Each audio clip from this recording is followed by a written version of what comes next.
My name is Jane Mitchell. I'm 30 years old, and I live in Austin, Texas. By day, I'm a financial analyst, someone who helps other people plan for their future, even while my own feels like it's constantly on hold. If you're new here, don't forget to subscribe, like, and share this story. There are so many of us carrying hidden burdens, and by sharing, we create a community where no one has to feel alone. The office was silent except for the low hum of the AC and the occasional click of my keyboard. Most of my coworkers had left hours ago, but I was still there, staring at spreadsheets that had started to blur together. Outside, the Austin skyline glittered with nightlife, bars buzzing, couples laughing on sidewalks, music drifting from 6th Street. I caught the reflection of that world in the tall glass window, a world that seemed so far away from me.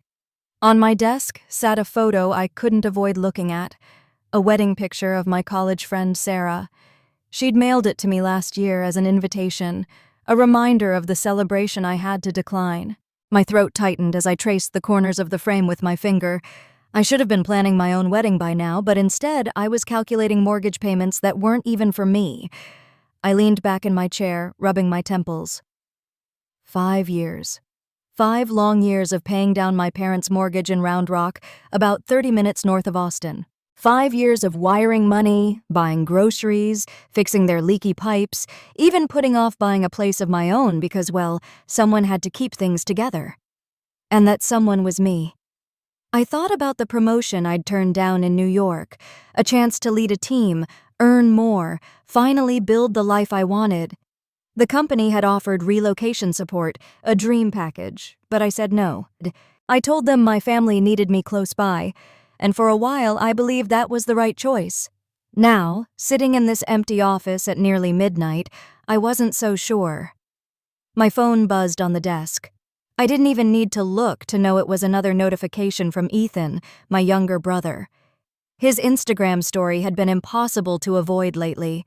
Neon lights in Vegas, cocktails by the pool, poker chips stacked high like he actually earned them. I let the phone buzz until it stopped, a bitter laugh escaping my lips. Ethan hadn't worked a day in his life. He was 28, still living off my parents, and somehow always had money for flashy sneakers or weekend trips. "Mom and Dad helped me out," he'd once bragged at a family dinner, his tone casual but pointed, like he knew I'd catch the jab. I remembered forcing a smile that night, pretending the steak on my plate wasn't turning to ash in my mouth. The fluorescent light above me flickered, pulling me back to the present. I saved my file, shut the laptop, and sat there for a moment, staring at the Austin skyline again. I couldn't shake the gnawing question at the back of my mind. How long can I keep this up? How long before the sacrifices I make finally matter to someone other than me? A faint ache built in my chest, equal parts exhaustion and something darker. Resentment, maybe. I hated admitting that, but it was true. I'd poured so much into keeping my family afloat, but in moments like this, I wondered if they even noticed. I gathered my things, slipping Sarah's photo into a drawer so I wouldn't have to face it tomorrow. As I locked the office door, the hallway echoed with my footsteps, each one heavy with the weight of choices I couldn't take back. Driving home through the quiet Austin streets, I tried to shake off the bitterness. Yet deep down, I sensed something was about to shift, something that would finally tear the curtain away and force me to see the truth I'd been avoiding. And I was right. That truth was waiting for me in Round Rock, hidden in a drawer, sealed inside a folder labeled Estate Plan. I gripped the steering wheel a little tighter as I drove through the quiet Austin streets toward my apartment. The glow of downtown lights faded in the rearview mirror, and with them, the illusion that I was living for myself. The truth was sharper at night, when there was no one else around to drown out my thoughts. That's when the memories always crept in. It wasn't just money I'd given up for my family, it was pieces of my life I could never get back. I remembered the day my manager called me into his office 3 years ago. He was almost giddy, sliding the relocation packet across the desk. "Jane, this is your chance. Head of financial planning in New York. Full support, higher pay, a team under you. It's everything you've worked for." My heart had leapt. New York, skyscrapers, endless energy, the life I'd dreamed about since college. I could see myself there, building a career, walking home to an apartment that was finally mine. But then I thought of Mom and Dad in Round Rock, their mortgage slipping behind again, Dad's health faltering. Ethan had already quit his last job after 2 weeks, claiming it wasn't the right fit. That night I sat in my car, the offer letter glowing on my phone screen. My fiancé at the time, Daniel, leaned across the console, whispering, "We could do this together, Jane. I'd move with you." His voice was so full of hope, but I just shook my head. "I can't leave them," I whispered back, tears burning in my eyes. By the end of that year, Daniel had stopped asking. Eventually, he stopped calling altogether. The next memory hit harder, signing check after check for the bank. I'd drive up to Round Rock, sit across from a banker in a too-starched shirt, and scrawl my name on payments that drained my savings. The banker once raised his eyebrows at me. "This is a lot to cover for someone your age." I'd laughed nervously, saying, "It's just temporary." But 5 years later, the temporary had swallowed my entire 20s.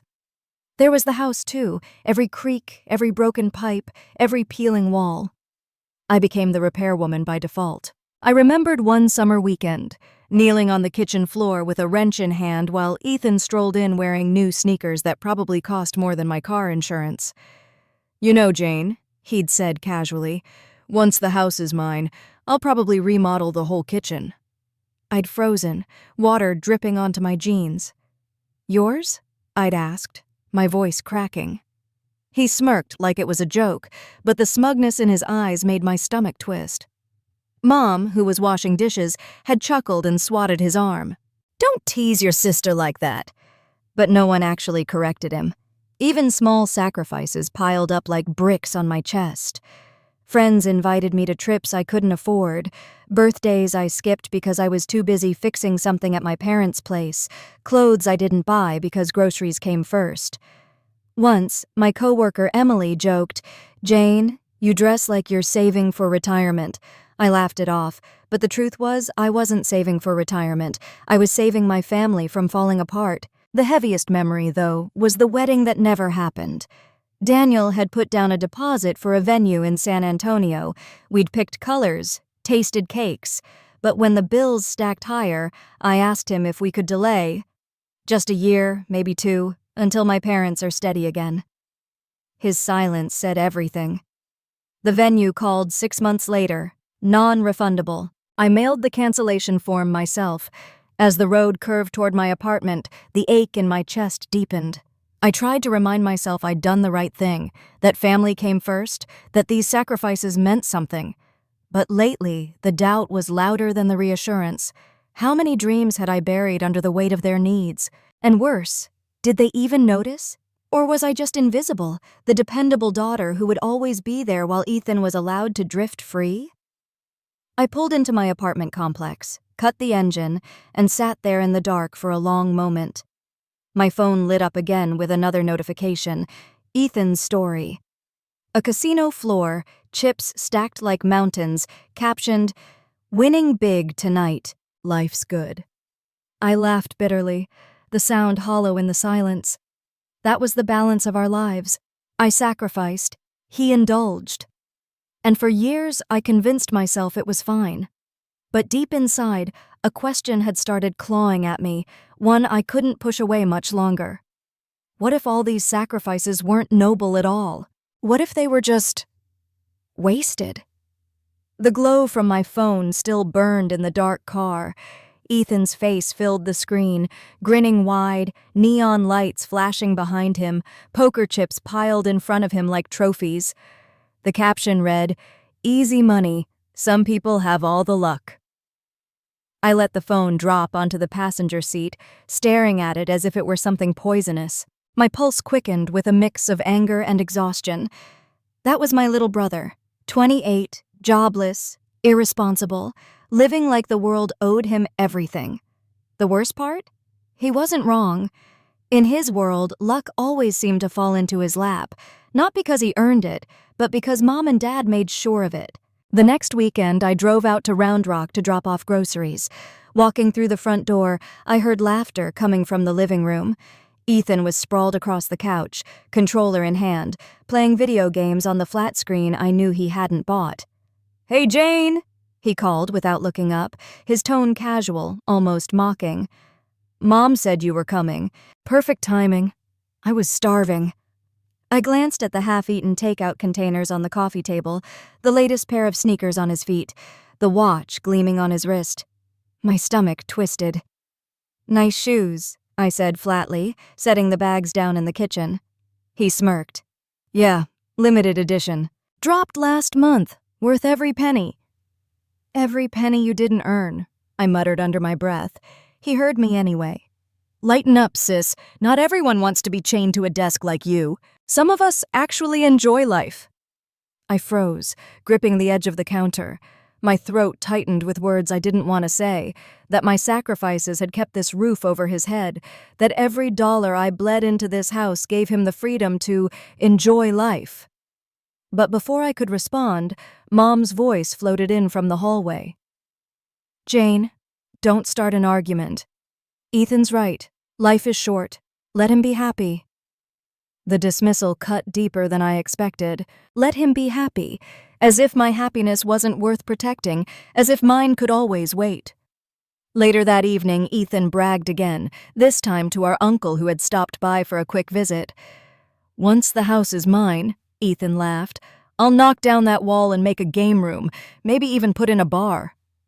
I felt heat crawl up my neck. "Yours?" I asked, sharper than I intended. Ethan leaned back, hands behind his head, eyes gleaming with mischief. "Relax, it's just a joke, unless—" He left the sentence hanging, a smirk tugging at his lips. Our uncle chuckled awkwardly, sipping his beer. "You kids," he said, as if it were all harmless. But I caught the quick glance between Mom and Dad, the kind of look that said Ethan's words weren't as much of a joke as they wanted people to believe. That night, driving back to Austin, my thoughts churned. Ethan's laughter echoed in my ears, his casual arrogance clinging like smoke. Every scene from the evening replayed itself, his new sneakers, his smirk, Mom's quick defense, Dad's silence. The contrast between us had never been clearer. I was the steady one, the provider, the fixer, the daughter who delayed her life. Ethan was the dreamer, the child they coddled, the golden boy who would inherit what I had spent years keeping afloat. And yet, despite everything, I kept showing up. I kept paying. I kept convincing myself it was temporary, that someday my sacrifices would matter. But deep down, a part of me already knew the truth. The storm was coming. I just hadn't opened the drawer that held the proof yet. The following Saturday, I drove up I-35 toward Round Rock, the highway stretching endlessly beneath the Texas sun. The 30-minute trip felt heavier than usual, as if each mile carried the weight of Ethan's smirk from the week before. By the time I pulled into my parents' driveway, the house looked the same as always. 2-story brick, shutters fading, the oak tree in front bending under the summer heat. It should have felt like home, but all I felt was the gnawing unease in my chest. Dad, Robert, was on the porch in his lawn chair, a baseball cap shielding his eyes. He raised a hand lazily. "Jane, right on time." I forced a smile, carrying the stack of folders I'd brought. "You said you needed help with taxes?" "Yeah," he muttered, pushing himself up. "Your mother's hopeless with paperwork. And you know me, I'd rather mow the lawn than touch forms." Inside, the air smelled faintly of coffee and lemon cleaner. Mom, Linda, was in the kitchen, humming as she dried dishes. "Jane, you're a lifesaver," she called out warmly, as if that title wasn't beginning to feel like a curse. I sat at the dining table, spreading out envelopes and receipts. Dad dropped a shoebox full of unsorted bills beside me. "All yours," he said with a chuckle, like it was a joke. I bit back a sigh. "You know, Dad, I could show you how to organize these so I'm not doing it every year." He waved me off. "That's why we've got you." The words stung more than they should have. I wasn't their daughter in that moment. I was their unpaid accountant. As I started sorting through the pile, Ethan sauntered downstairs in sweatpants and a t-shirt, hair messy like he'd just rolled out of bed at noon. "Morning," he yawned, even though it was nearly 2 p.m. "Afternoon," I corrected. He grinned, plopping down on the couch. Semantics. His phone lit up, and I caught the reflection of roulette wheels spinning across the screen. He didn't even bother hiding it anymore. "Don't you have something better to do?" I muttered, focusing on the paperwork. Ethan shrugged. "I'm good. Besides, one of us deserves to relax around here." My jaw tightened. I wanted to snap back, to list every sacrifice etched into my skin, but I swallowed the words. Not here. Not yet. An hour later, I was knee-deep in tax forms when Dad shuffled into the room, scratching his head. "Jane, there's some file with legal stuff we got from the lawyer last fall. Might be mixed in with the papers upstairs. Can you check?" "Sure," I said, grateful for an excuse to get away from the mess. Upstairs, the house was eerily quiet. I walked into Dad's study, a small room lined with dusty books, the blinds half closed against the glaring sun. On the desk sat a stack of manila folders, some labeled neatly, others left blank. I started rifling through them, searching for anything that looked like tax documents. Receipts, bank statements, insurance policies, nothing unusual. Then, tucked beneath a folder marked Utilities 2021, I noticed a newer one. Thick, crisp edges. Across the tab, written in black ink, Estate Plan and Last Will. For a moment I froze, fingers hovering above it. My pulse quickened. I told myself to ignore it. Dad probably wanted me to find tax papers, not this. But the folder seemed to hum beneath my hand, daring me to open it. I swallowed hard, pulling it free from the stack. The weight of it surprised me. Heavy. Important. A lifetime of choices bound inside.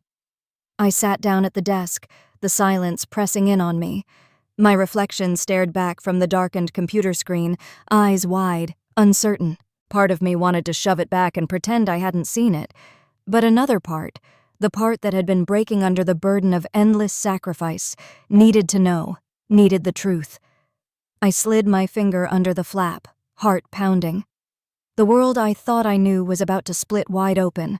The flap of the manila folder tore open with a soft hiss, a sound that felt far too loud in the silence of my father's study. My fingers trembled as I pulled out the stack of papers, neatly clipped together, the lawyer's letterhead at the top. At first, I skimmed out of habit, dates, signatures, formalities, but then my eyes landed on the words that froze me in place. All real estate, assets, and savings shall be left in entirety to our son, Ethan Mitchell. I read it again, slower this time, as if I'd somehow misinterpreted, but the ink didn't change. Every single thing, this house, their bank accounts, retirement savings, was marked for Ethan. I flipped through the pages, desperate to find something, anything that acknowledged me. A line, a gesture, even a token. My heart sank when I saw it. One single sentence buried in the middle of a paragraph. "We love both of our children, but Jane is independent and successful. She does not need the same level of support as Ethan, who truly understands family values and requires stability for his future." The words punched harder than I expected. Independent, successful. Words that should have been compliments, but here they were twisted into reasons for erasure. And the knife twisted deeper with that phrase, understands family values.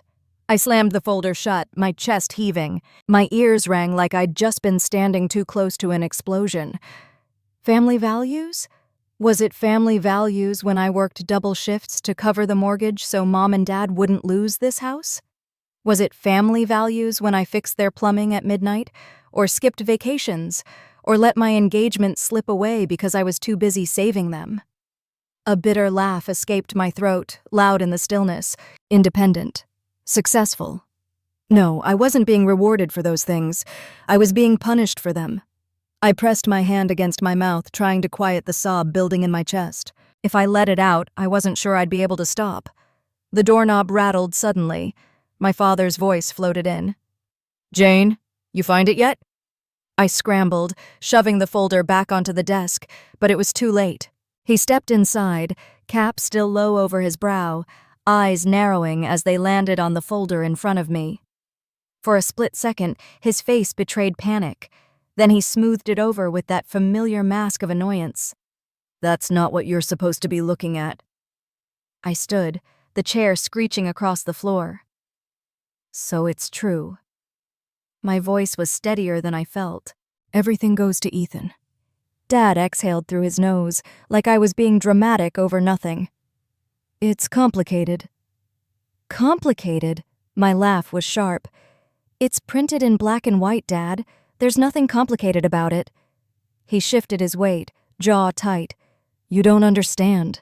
Ethan needs security. You'll be fine. You've always been fine. The words cracked something inside me.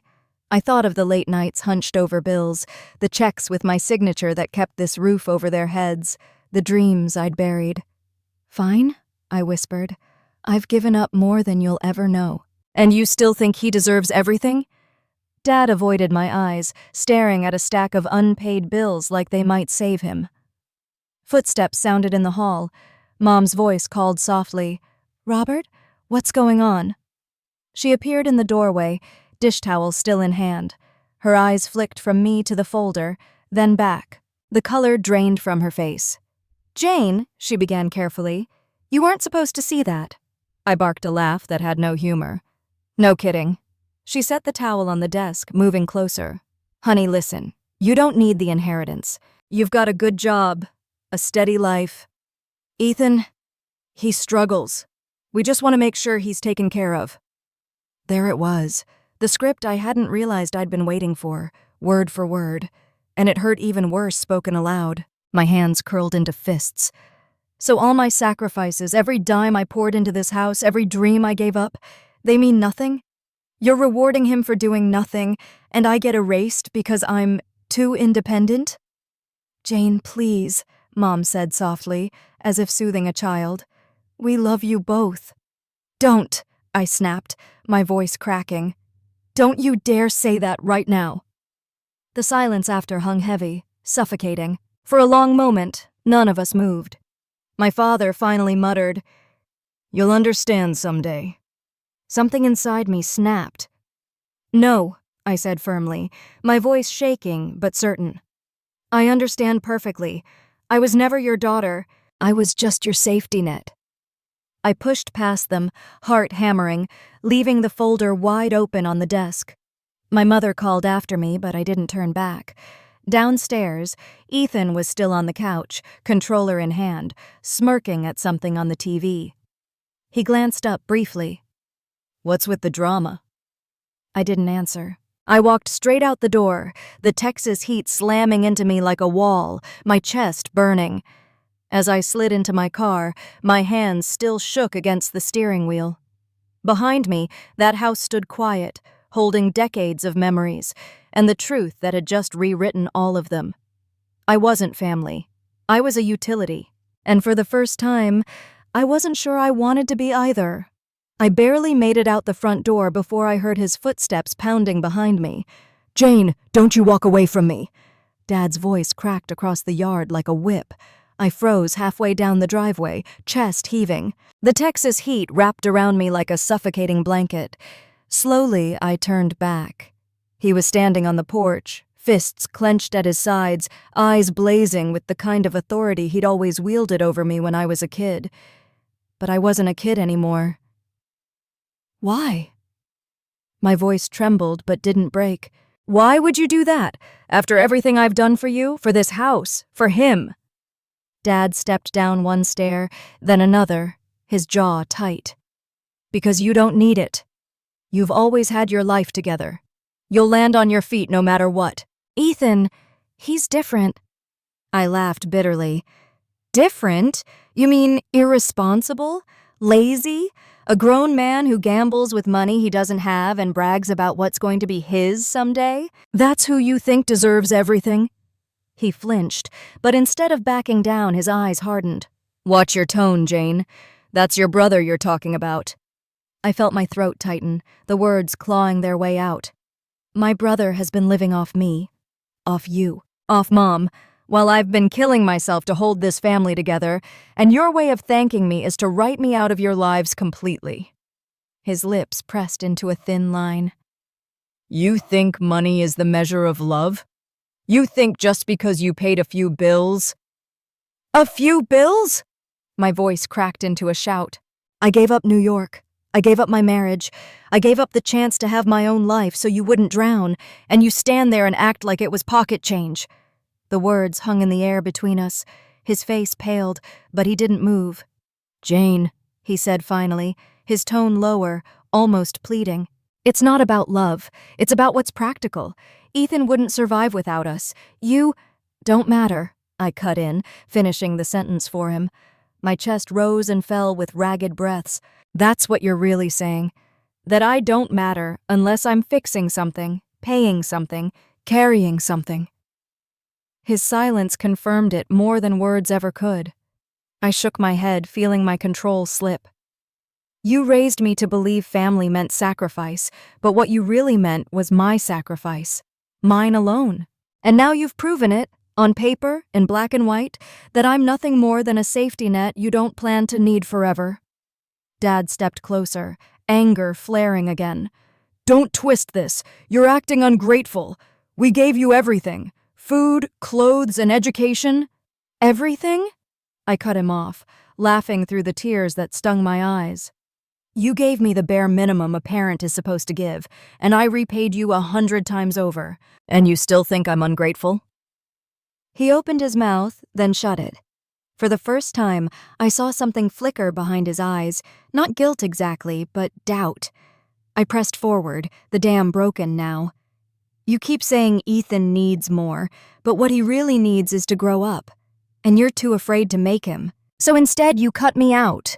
Because I'm the one who doesn't complain, the one who swallows the pain and keeps paying.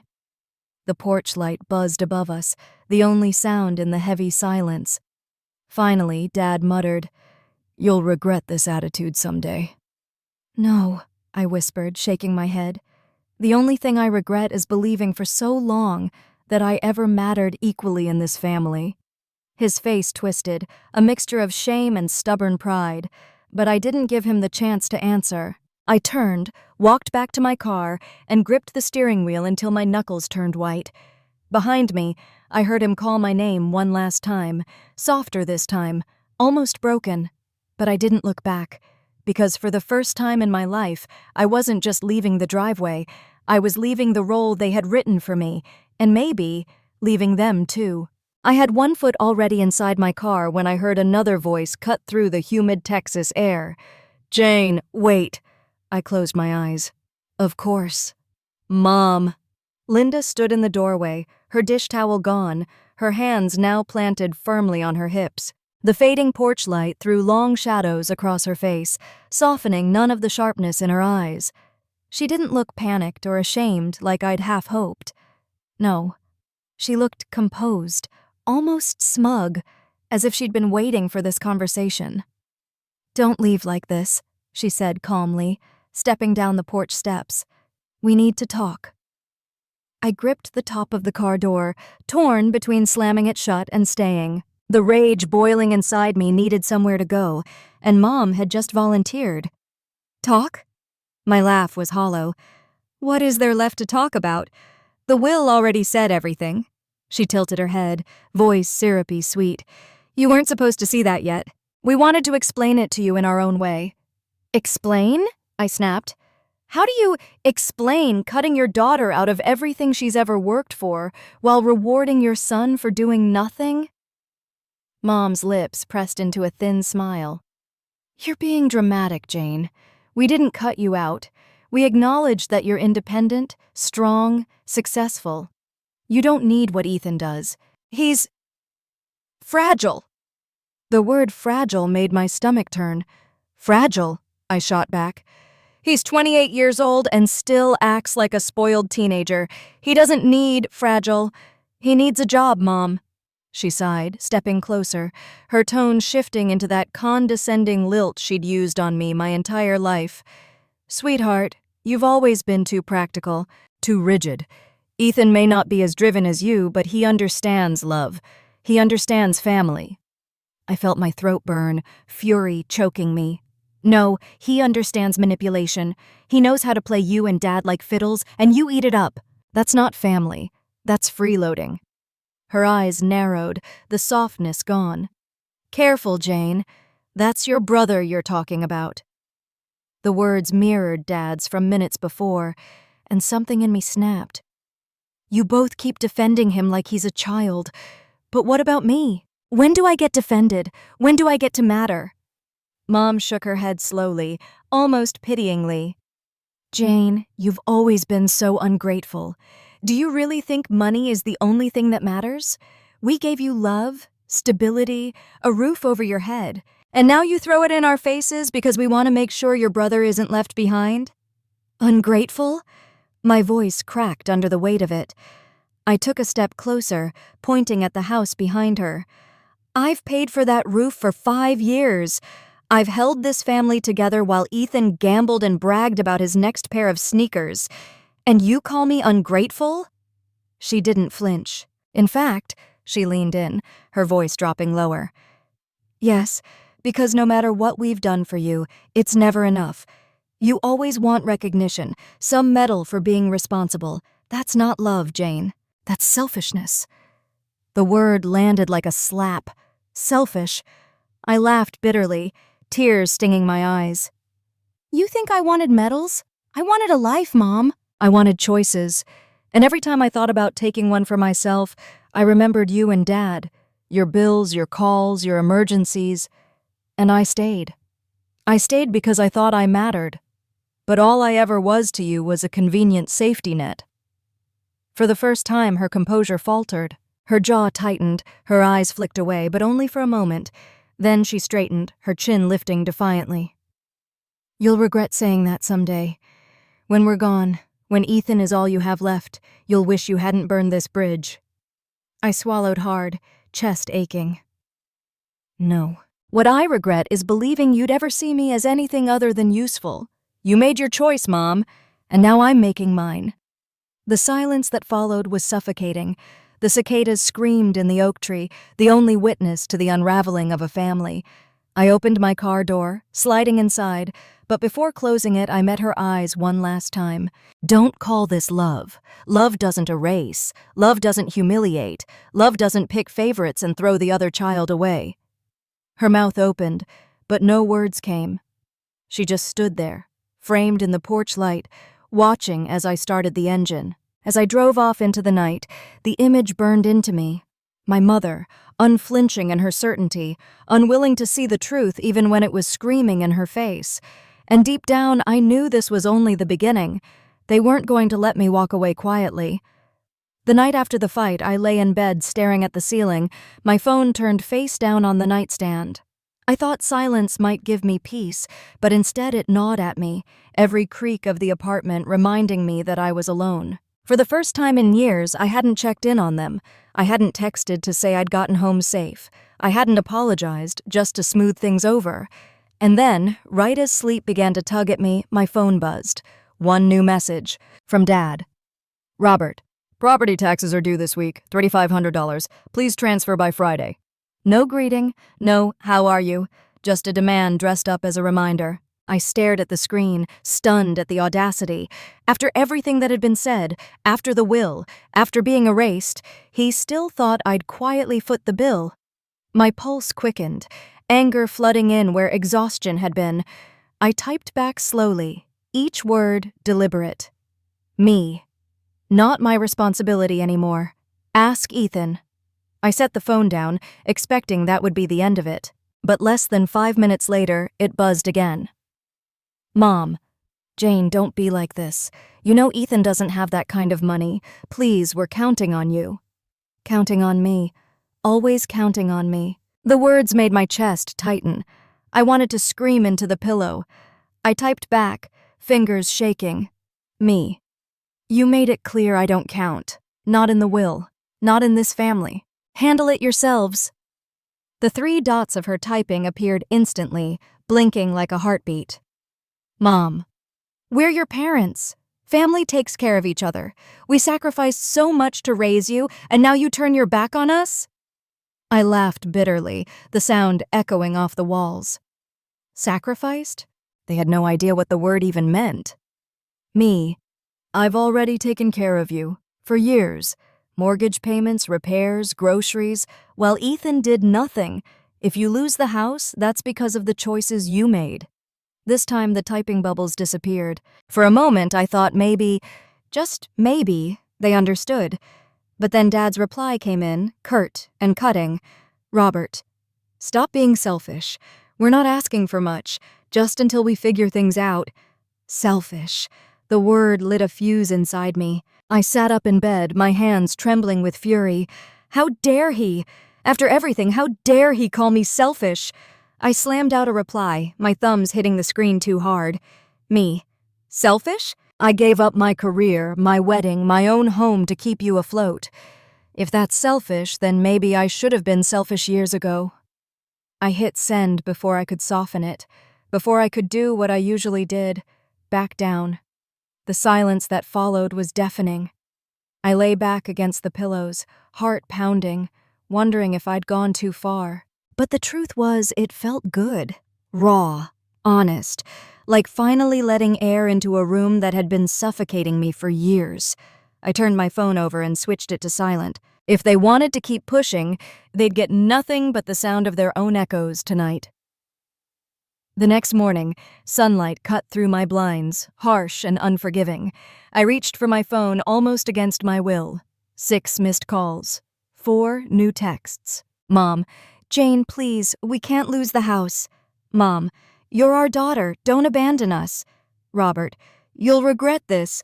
Blood is thicker than water. Mom, answer us, don't make us beg. I dropped the phone onto the bed, my throat thick. They weren't letting go, and deep down I knew this was just the beginning. They weren't asking for help anymore, they were demanding it, and if I didn't bend, they'd find new ways to break me. The barrage of texts hadn't stopped, but by Monday morning I decided to push through and go to work like nothing was wrong. I wanted normalcy, even if it was just staring at numbers on a screen. But normal didn't last long. As I settled at my desk, Emily from accounting leaned over the cubicle wall, her eyes cautious. Hey, Jane, everything okay at home? I blinked. What do you mean? She hesitated, biting her lip. I probably shouldn't say this, but your mom called me yesterday. She said you've been distant, that she and your dad are struggling and you've cut them off. The words hit me like ice water. My mom had actually called my co-worker? My chest tightened. She called you? Why? Emily shrugged helplessly. She said she was worried about you, but Jane, the way she told it, you sounded cold. I forced a smile, though my stomach was in knots. Thanks, Em. I'll handle it. As soon as she walked away, I stared at my monitor, the spreadsheets blurring. This wasn't just manipulation anymore, it was character assassination. By lunch, the ripple had spread further. My phone buzzed with a message from my cousin Leah in Dallas. Leah. Hey, your mom called. She sounded so upset. Why are you refusing to help them? They're not getting any younger. My jaw dropped. My parents weren't just dragging coworkers into this. They were recruiting family, painting me as the villain. I typed furiously. Me. Leah, you don't know the whole story. I've been paying their bills for years. Ethan's done nothing. Her reply came fast, curt. Leah, maybe money isn't everything, Jane. Maybe you've lost sight of what matters. I nearly threw my phone across the break room. That evening, I stopped by the grocery store, hoping the mindless routine of shopping might calm me. But as I stood in line with my basket, I heard someone behind me whisper my name. Jane Mitchell, right? I turned to see Mrs. Cooper, a longtime neighbor from my parents' street. Her smile was thin, judgmental. Your mom told me you've been giving her such a hard time. Honestly, dear, family is all we have at the end of the day. You'll regret turning your back. The cashier's eyes flicked toward me, curious. I felt the heat rush to my face. Everyone was staring, and I wanted the ground to swallow me whole. I forced my voice steady. With respect, Mrs. Cooper, you don't know what you're talking about. Her eyebrows rose, scandalized. I only know what your poor mother told me. I paid quickly and left, my heart hammering, the plastic bags cutting into my fingers as I rushed to the car. Back at my apartment, I collapsed onto the couch, groceries forgotten on the counter. It wasn't just me against my parents anymore. They were building an army, Neighbors, cousins, even coworkers. Each one fed a version of me that wasn't real. I opened my phone and scrolled through the flood of notifications. More missed calls, more messages from numbers I barely recognized. Old friends, distant relatives, even my manager's polite email asking if everything was all right at home. Everywhere I turned, their narrative was spreading. Jane, the selfish daughter. Jane, the ungrateful child. My chest ached as I thought back to the word Dad had hurled at me. Selfish. And now, thanks to them, the world was starting to believe it. I buried my face in my hands, fighting the wave of shame and fury that surged inside me. This wasn't just family conflict anymore. This was a public trial, and I was the defendant without a voice. But beneath the ache, a spark of defiance flickered. If they thought they could break me by turning everyone else against me, they hadn't realized yet. I was done playing quiet. I lifted my head, wiping the tears from my cheeks. The war wasn't over. It was only shifting to a bigger stage. By Thursday, the weight of whispers and side glances at work was unbearable. Every conversation felt laced with pity or judgment. I told myself I could survive it, that if I just stayed quiet, maybe the storm would pass. But storms don't pass when your parents are the ones feeding them. That evening, just as I was finishing dinner, my phone rang. It was the front desk of my apartment building. "Miss Mitchell?" The concierge's voice was hesitant. "Your parents are here. They say it's an emergency. Well, they're being pretty loud in the lobby." My fork clattered against the plate. "Excuse me? They're downstairs?" "Yes, and there's a young man with them. He said he's your brother." My stomach dropped. "Ethan." "Don't let them up," I said quickly. "I didn't invite them." The concierge hesitated. "I understand, but they're raising their voices. People are staring."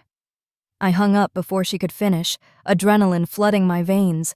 When I reached the lobby, the scene stopped me cold. Mom was in full performance mode, tears streaming down her cheeks, clutching her chest like she might collapse any second. Dad stood stiff beside her, voice booming about ungrateful children and family duty. And Ethan, of course, was leaning against the wall, phone in hand, recording everything with a smirk. Heads turned as I stepped out of the elevator. Neighbors I barely knew lingered nearby, whispering. A couple walking their dog paused to watch. My private hell had just become a public spectacle. "Jane!" Mom cried, rushing forward as if she'd spotted a long-lost daughter. "Finally, we need to talk." I folded my arms, staying planted. "You need to leave." Gasps rippled through the bystanders. Dad's jaw tightened. "Are you really going to embarrass us like this, in front of everyone?" I barked a laugh. "Embarrass you? You showed up at my home shouting like it's a stage. Don't you dare put this on me." Ethan lowered his phone for just a second, grinning. "Chill, sis. People are just curious. Maybe if you stopped being so dramatic." "Turn that off," I snapped, my voice sharp enough to make a few onlookers flinch. He shrugged, raising the phone again. "What? Can't handle a little truth?" I stepped forward, my voice steady even as my hands shook. "The truth? You mean the part where I've paid for this family's survival while you bought sneakers and casino chips? Or the truth where Mom and Dad decided you'd inherit everything while I got erased?" Murmurs rippled through the small crowd. Mom's face blanched, then hardened. She grabbed my arm, her grip surprisingly strong. "Jane, lower your voice. This isn't the place." "This is exactly the place," I cut her off, yanking my arm free. "Because you made it public the second you dragged half the neighborhood into this. You wanted everyone to see your poor victim act. Well, they're going to see my side too." Dad took a step closer, his voice low but seething. "Stop this nonsense. You're making a fool of yourself. After everything we've done for you," I snapped, words tumbling out before I could stop them. "Everything you've done for me? You mean raising me just enough so I could become your retirement plan? You mean letting me bleed my 20s dry so Ethan could play king on money he didn't earn? That's what you're proud of?" The room went still. Even Ethan stopped filming for a moment, his smirk faltering. Mom's voice trembled, not with guilt, but with indignation. "We thought you'd be mature about this. We thought you'd understand what family really means." I laughed bitterly, shaking my head. Mature? You mean stay quiet, keep paying, keep being erased? No. I'm done being your safety net. I'm done being invisible. Silence pressed down, heavy and unyielding. For the first time, I saw the shift in their eyes. Mom's widening, Dad's narrowing, Ethan's darting nervously between us. You've made your choice, I said finally, my voice quieter now but steady. So have I. I turned toward the concierge desk, ignoring the stares, the whispers, the phones that had surely captured it all. My cheeks burned, but my spine felt straighter than it had in years. Behind me, Mom's voice cracked, shrill and desperate. Jane, if you walk away now, we'll lose everything. I didn't stop. I pressed the elevator button, the silence stretching until the doors opened. As they slid shut, I caught one last glimpse. Mom clutching Dad's arm, Ethan filming again, their faces twisted not with remorse but with disbelief. They had finally realized something they'd never expected, that I wasn't coming back. The elevator doors had almost closed on their shocked faces, but something in me wouldn't let it end there. Not tonight, not after years of silence. I shoved my hand against the door, forcing it open again. Gasps echoed in the lobby as I stepped back out, my heels clicking hard against the marble floor. Fine, I said, my voice steady but loud enough for every bystander to hear. You want a scene? Let's have one. Mom's tears stopped instantly, drying into cold disdain. Dad's jaw clenched. Ethan raised his phone higher, delighted. The audience leaned in, hungry for the drama. I turned to face my parents, squaring my shoulders. You've told everyone I'm selfish, that I abandoned you, that I don't care. But here's the truth you've conveniently left out.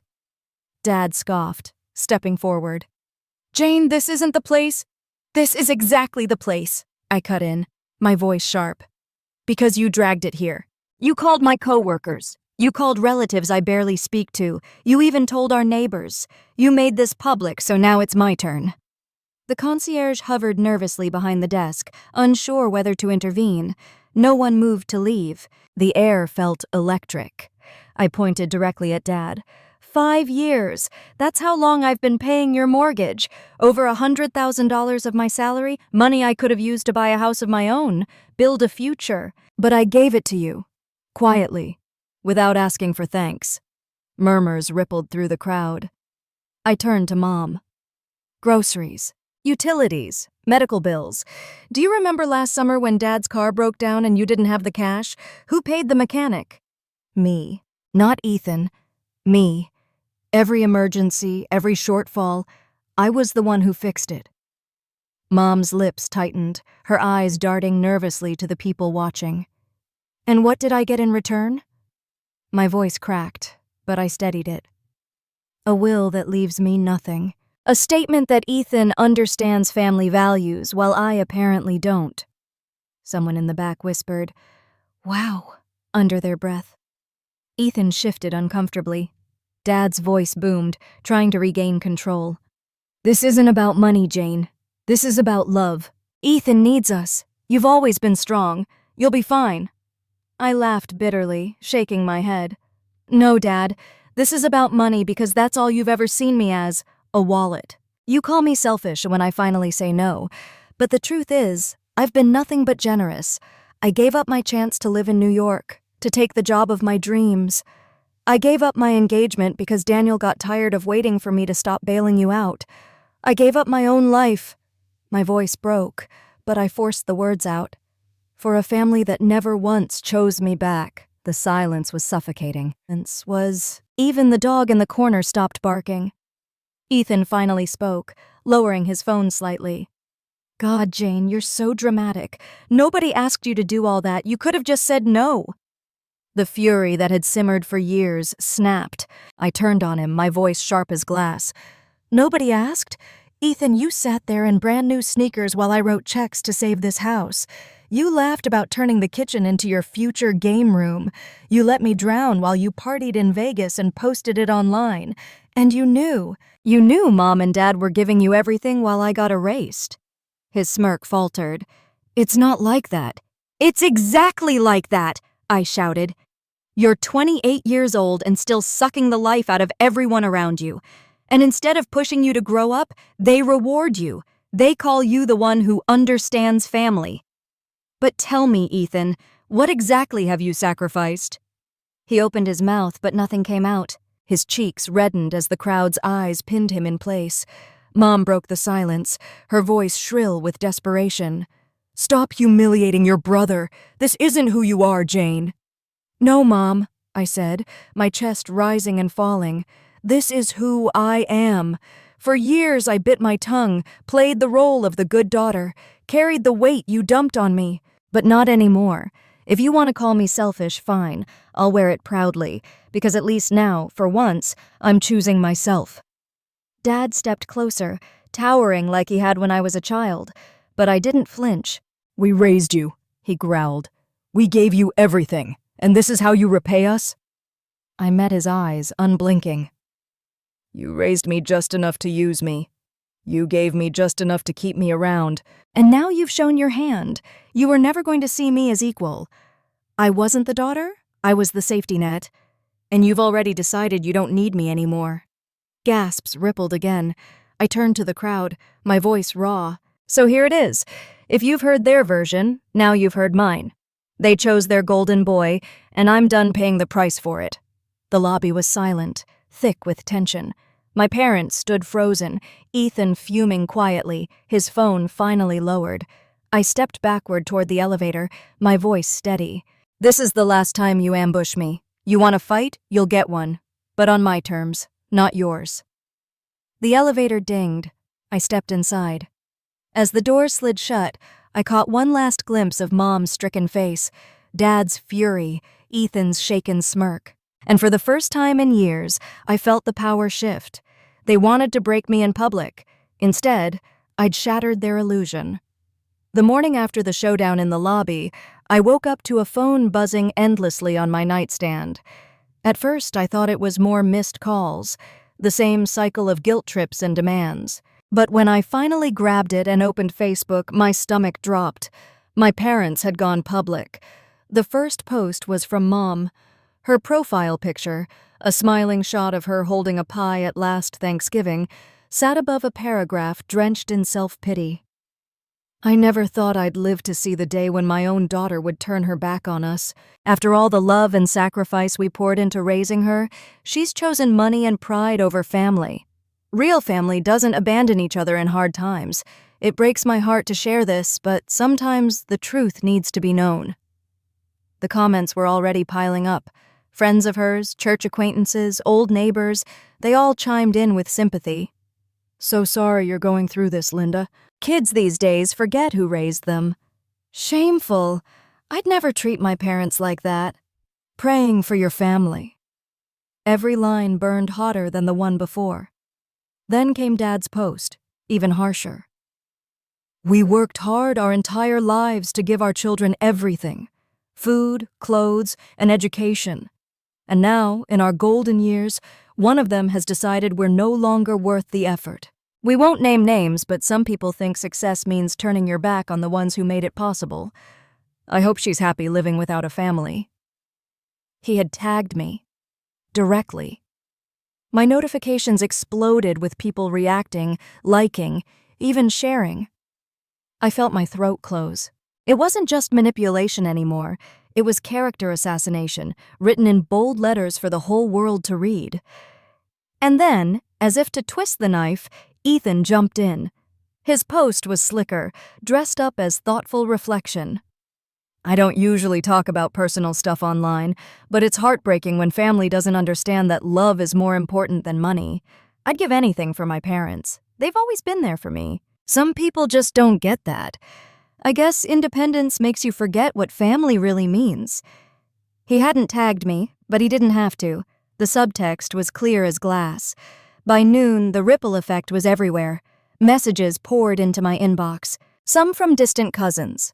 Jane, is this true? How could you do this to them? Others from people I barely remembered. Your mom is devastated. Please call her. Even colleagues were texting, awkwardly offering support but clearly unsure what to believe. Everywhere I turned, their story was the one being told. And in their story, I was the villain. I sat at my kitchen table, staring at the screen, hands trembling. I had known they'd fight dirty, but seeing years of sacrifice twisted into betrayal for likes and sympathy, it was a different kind of wound. It wasn't just family conflict anymore, it was public humiliation. By evening, I scrolled back to Mom's post. She had added another line in the comments. "We never asked for much, just a little help to keep the home she grew up in. I guess some people forget where they came from." That line broke me. I set the phone down, my vision blurring. Forget where I came from? I'd never forgotten. I'd paid for it brick by brick, bill by bill, year after year. I pressed my palms to my face, breathing hard. The anger was sharp now, slicing through the fog of shame. If they wanted to drag me through the mud in public, then public was where I would answer. No more silence, no more guilt. It was time for my side of the story. I sat at the kitchen table for hours, my phone face down, my chest aching. Every ping of a new notification made me flinch. Their words, my parents', Ethan's, kept looping in my head like poison I couldn't spit out. Ungrateful, selfish, cold. But as the sun dipped low and the apartment filled with shadows, I realized something. Silence wasn't protecting me anymore. It was burying me. I picked up the phone, opened Facebook, and stared at the blinking cursor. For years, I'd swallowed my truth to keep the peace. But peace had never really existed. Not for me. So I started typing. I've kept quiet because I thought family matters should stay private, but since my parents and brother have chosen to share their version of events publicly, I need to share mine. This isn't easy, but it's necessary. Please read all the way through before judging. My hands shook as I kept going, but with every word, the knot in my chest loosened. For the last 5 years, I've been the one paying my parents' mortgage. Not once, not twice, every month. I've also covered groceries, utilities, repairs, and even emergency medical bills. I put my own dreams on hold, including a promotion in New York and a wedding, because I was told my family needed me close. I never bragged about it, I never complained. I just did it because I thought that's what family meant. I paused, scrolling through my phone for proof.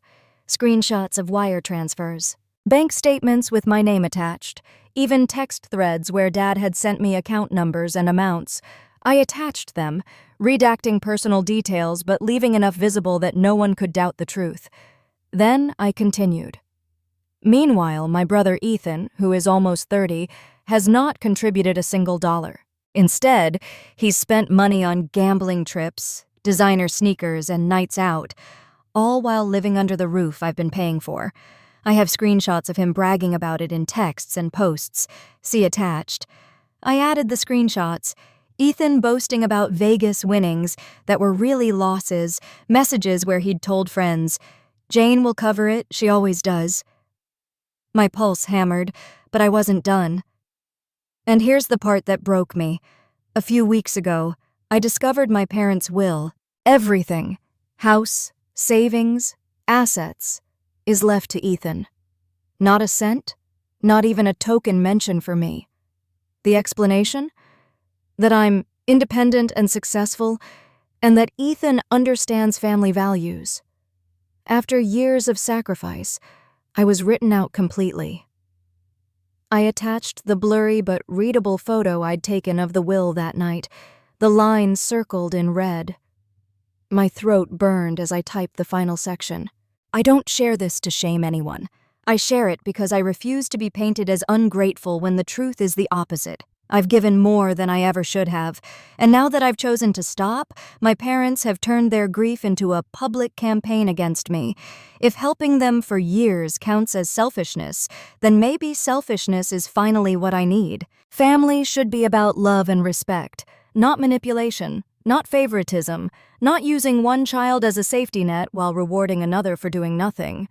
I still love my parents, but I will no longer carry a burden they decided I don't even deserve credit for. This is my side. This is the truth. Believe what you will. I read it back 3 times, my heart racing, my finger hovering over post. Doubt clawed at me. What if it only made things worse? What if no one cared? Then I thought of Emily's awkward glance at work, of Leah's accusing text, of Mrs. Cooper's pointed words in the grocery store line. They'd all heard my parents' version. It was time they heard mine. I hit post. For a moment, silence. Then the notifications started. Likes, comments, messages flooding in. Some of the same cousins who had scolded me earlier were now apologizing privately. "Jane, I had no idea. I'm so sorry." Co-workers I barely spoke to sent supportive messages. One even commented publicly, "I can vouch for this. Jane's been supporting her family for years. I've seen her stress about it." The tide was shifting. Not everyone believed me. Some comments were still sharp, defending my parents. But for the first time, it wasn't a one-sided narrative. People were questioning. People were seeing. I set my phone down, my chest trembling but lighter than it had been in months. For once, the truth wasn't hidden in silence. It was loud, clear, mine. And I wasn't going to take it back. The ripple effect of my post was immediate and devastating, though not for me this time. Within days, the carefully crafted image my parents had built started to crack. The comments under their posts turned sharp, some even mocking. "Didn't your daughter just show proof she's been paying your mortgage? If you really raised Ethan with family values, why is he bragging about Vegas trips? This looks like favoritism gone wrong?" I scrolled through quietly, watching as sympathy evaporated. My parents stopped replying after the first wave, leaving their accusations hanging there like abandoned weapons. But the fallout didn't stop online. At work, Ethan couldn't escape either. One of his friends leaked screenshots of his gambling debts, and the story spread fast. Soon, people were sharing clips of him bragging about easy money, while his sister covered the boring stuff. Employers in Round Rock weren't blind to public scandal. When he finally tried to apply for a job at a car dealership, the manager laughed him out the door. I heard about it through the grapevine, but the real confirmation came late one night when Ethan texted me. "Ethan, you think you won, huh? You ruined my life." I stared at the screen, thumb hovering over the keyboard, before typing back. "Me. No, Ethan. You ruined it yourself. All I did was stop covering for you." He didn't respond. Meanwhile, my parents' house began to show the cracks, literally. Without my monthly transfers, the mortgage payments lapsed. The bank notices piled up on their porch. Neighbors whispered about foreclosure, about the Mitchells finally being cut down to size. A week later, Mom called. Against my better judgment, I answered. Her voice was hoarse, almost unrecognizable. "Jane, they might take the house." For a moment, I almost softened. This was the home where I'd learned to ride a bike, where birthdays were celebrated, where life had once felt simple. But then I remembered. It was also the place where I'd discovered the will that erased me. "You chose Ethan over me," I said quietly. "Now you can live with the choice." "Jane, please," she whispered. "We never thought it would come to this." "No," I replied. "You just thought I'd never stop saving you." I hung up before the guilt could creep back in. The final straw came when a family friend, someone who'd seen enough, shared a post of their own, confirming everything I had said. Screenshots, anecdotes, even stories of my parents bragging about how they had Jane to fall back on. That was when the tide fully turned. My parents' posts became ghost towns, flooded with criticism and disbelief. Friends unfriended them. Church acquaintances stopped responding. The pity party was over. I drove past the house one evening, curiosity tugging at me. The yard was overgrown, the paint peeling, a foreclosure notice taped to the front door. Dad sat on the porch, slumped in the same lawn chair where he used to wave at me when I came over to help with paperwork. Only now, he didn't look like a man in control. He looked small, beaten, angry at a world that no longer bought his lies. Mom came out, saw my car, and froze. Her lips moved as if to call out, but no sound carried. For once, she didn't have a speech ready. I didn't stop. I drove past, my heart pounding. Back home, I sat in the quiet of my apartment, the weight of years lifting off my shoulders. Their downfall wasn't something I'd planned, but it was inevitable. You can only build a house of cards for so long before it collapses under its own lies. And for the first time in my life, I wasn't trapped inside it. I was free. The weeks that followed felt strangely quiet. For the first time in years, I didn't wake up to frantic texts, desperate calls, or guilt-soaked voicemails. My apartment was still, calm, filled only with the hum of the AC and the clink of my coffee spoon against the mug. That silence no longer felt like abandonment. It felt like peace. One Saturday morning, I sat at my desk, the glow of my laptop illuminating a different future. A realtor's website was open on the screen. Not for my parents' house. Not for Ethan. For me. The savings I'd once drained to cover their bills now stayed in my account, growing steadily. For the first time, I could think about what I wanted. A small house in Austin with a garden, maybe even a dog. A place that was mine alone, not an obligation I'd inherited. I clicked through listings, my heart fluttering in a way it hadn't in years. Not with dread, with possibility. That afternoon, I met up with an old friend, Rachel, someone I hadn't had the energy to see in months. We sat at a cafe downtown, sunlight spilling across the wooden tables. "You look different," Rachel said, studying me over her latte. "Lighter." I smiled, surprised at how true it felt. "I guess I finally put the weight down." She reached across the table, squeezing my hand. "I'm proud of you. Most people never get out of that cycle." Her words hit deep. For so long, I'd believed freedom was selfishness. But sitting there, laughing about nothing, sipping coffee without worrying about who needed me next, it felt like the purest kind of self-love. A week later, I signed a lease on a little house just outside downtown Austin. The day I got the keys, I stood in the empty living room, my footsteps echoing off the bare walls. The space smelled faintly of fresh paint and possibility. I sank onto the floor, my back against the wall, and let the tears come. Not of grief this time, but of release.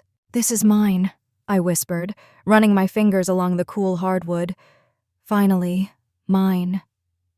There was no mortgage I didn't owe, no guilt attached, no strings pulling me backward. Just me, my future, and a wide open space ready to be filled with whatever I chose. Sometimes, late at night, the ache of loss still caught me off guard. They were still my parents. Ethan was still my brother. A part of me longed for what could have been, a family that loved equally, without conditions. But then I remembered the lessons carved into my bones. Love without respect isn't love. Family without fairness isn't family. And sacrifice without a recognition is just exploitation. And each time I chose peace over guilt, myself over their endless hunger. One evening, as I sat on the porch of my new place, watching the Texas sky turn pink and gold, I realized something. I wasn't angry anymore. I wasn't trapped. I was free. Looking back now, I see the pattern so clearly. I thought sacrifice would earn me love. I thought silence would buy me peace. But in the end, it only taught my family to take more, to expect more, to believe I was endless. The truth is, love without boundaries isn't love at all. It's surrender. And surrendering yourself piece by piece doesn't make you noble. It makes you disappear. I don't regret helping them. What I regret is waiting so long to help myself. Because the moment I finally said no was the moment I started to say yes to a life of my own. So here's what I've learned. You can love your family and still refuse to be their crutch. You can walk away without hating them. And you can build a future that belongs to you, even if it means leaving behind people who don't see your worth. If this story resonates with you, I'd love to hear your thoughts. Hit that like button, subscribe for more stories like this, share it with someone who needs the reminder, and leave a comment below about the boundaries you've learned to set. Because none of us should have to earn love by losing ourselves.